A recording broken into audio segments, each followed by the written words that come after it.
Estoy con una amiga de Chapultepec que me va a enseñar a hacer unas micheladas. Órale. I'm with a friend with Chapultepec that's gonna teach me how to make michelada or poor man's Caesar. Lo que necesitamos: jugo de tomate, de tajín en un plato, hielos, un limón partido, cerveza de tu gusto, negra modelo, tal. Okay, so we need clamato. It's not just tomato juice. No es jugo de tomate. O sea, jugo de tomate con almeja. Then this tajin, what is that? Polvo, tiene limón, sal, diferentes chiles. You can find it everywhere. Lemon, salt, a bunch of chili seasoning. It's like seasoning salt. Vas a agarrar tu limón y vas a poner limón en el vaso.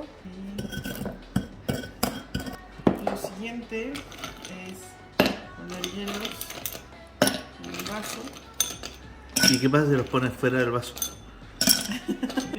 Un poco de sal y vas a exprimir limón para no arruinar. Arruinar, ya. O con un exprimidor no Ya. arruinas el vaso.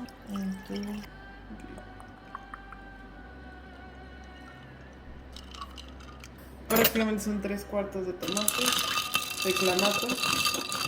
3/4, eso es como, claro. O sea, llenas Es harto, ¿ah? y el resto Yo pensé que era al revés. no. I thought it was the opposite way. Like the times I've done it, these have been my beer. Si tuvieras un vaso más grande podrías poner más cerveza, pero Ahí nomás. no, dejas que That's it. baje la espuma, porque como le puse sal, no explota la burbuja. La de vejiga. cerveza. Ah. Realmente lo llenas. ¿O? Con esto voy a quedar como guajolote. ¿O no? Uy, se me llegó a mover la pierna. No sé si te diste cuenta.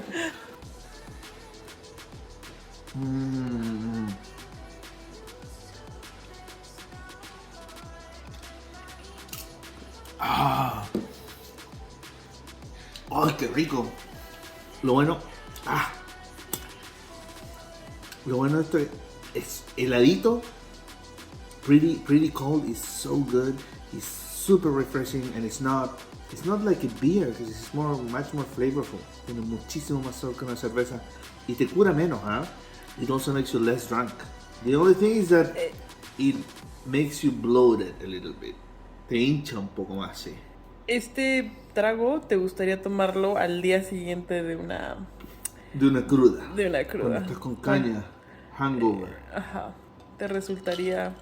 Y para la gente que dice, ay, el clamato, qué asco, jugo de almeja, no se siente, ¿cierto? No. Yo creo que no se siente. Y hay que probarlo, tienen que probarlo, amigo. Y gracias, para que vean que sana la noche. ¿Eh? Ensaladita. Vamos. Chau, chau.